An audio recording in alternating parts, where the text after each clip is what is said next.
भगवान की बात भेंट हो गई भौमासुर से। भौमासुर राक्षस है। भौमासुर तुम क्या करते हो? बोले महाराज करते क्या है, हमारा काम है कुआरी कुआरी कन्याओं को पकड़ लेना, उच्च घराने की बेटियों को किडनैप करना, सुकुमारियों को पकड़ करके कैद खाने में बंद कर देता हूं। बोले क्या करोगे? बोले महाराज 16,100 मैंने पकड़ रखी हैं और सबको कैद खाने में बंद कर दिया है। क्या करोगे? बोले महाराज विवाह करूंगा। फिर क्यों नहीं कर रहे? बोले महाराज 16,107 हमारे पास है, पर अभी 8 की 16,100 हमारे पास है। 16,100 हमारे पास है, पर 8 की हम तलाश कर रहे हैं। भगवान ने कहा वो 8 नहीं मिलने वाली, वो 8 तो हमारे पास है। ऐसा कर तू 16,100 हमें दे दे। और देखते देखते भगवान ने भौमासुर का उद्धार कर दिया। बोलिए भक्त वत्सल भगवान की जय हो। और देखते देखते महाराज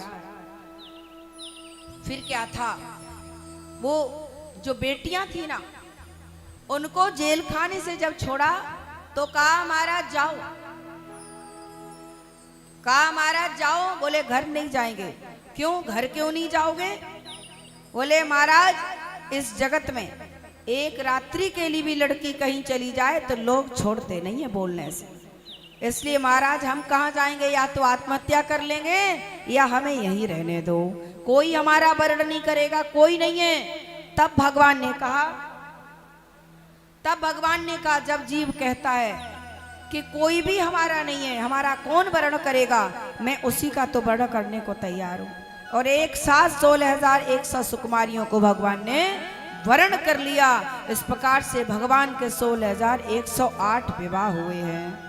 बोलिए भक्त वत्सल भगवान की जय हो। पर आजकल के मन चले बोले भगवान ने तो 16,108 विवाह किए थे, हम भी 2-4 कर लें तो क्या है।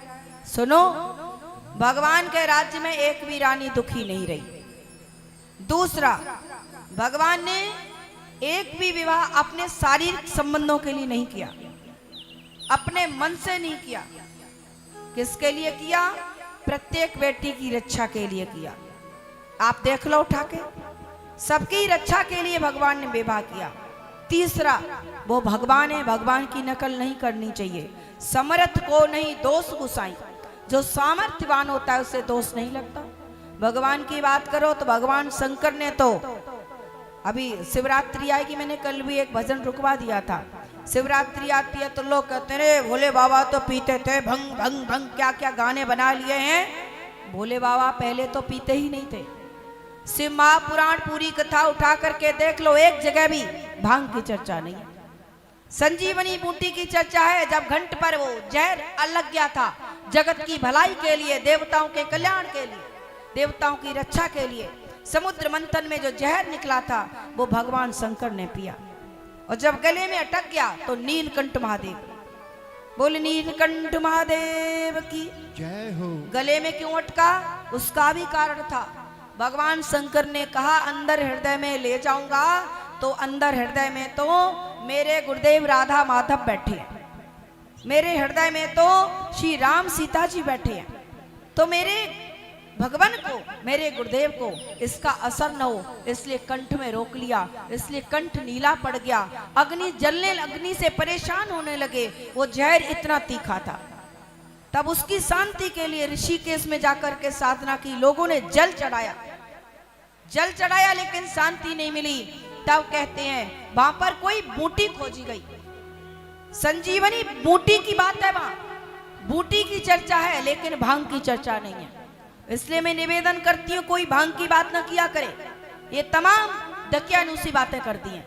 और मैं निवेदन करती हूँ कोई भी ऐसा काम न करें, कोई भी नृत्य न करें, कोई भी भजन न ऐसा करें जिसमें ये फालतू की बातें आए। और भगवान की बात करो, हम आपकी बात मान भी लें कि भगवान भांग पीते थे, तो भगवान तो जहर भी पीते थे। तू जहर पी के दिखा, है ताकत, जहर पी के दिखा। भगवान भोलेनाथ तो जहर भी तो पिया। इसलिए भगवान की नकल मत करो। वो संसार को बनाते हैं और तुम संसार की एक बूंद भी नहीं हो। इसलिए भगवान की नकल नहीं करनी है। बोल शंकर भगवान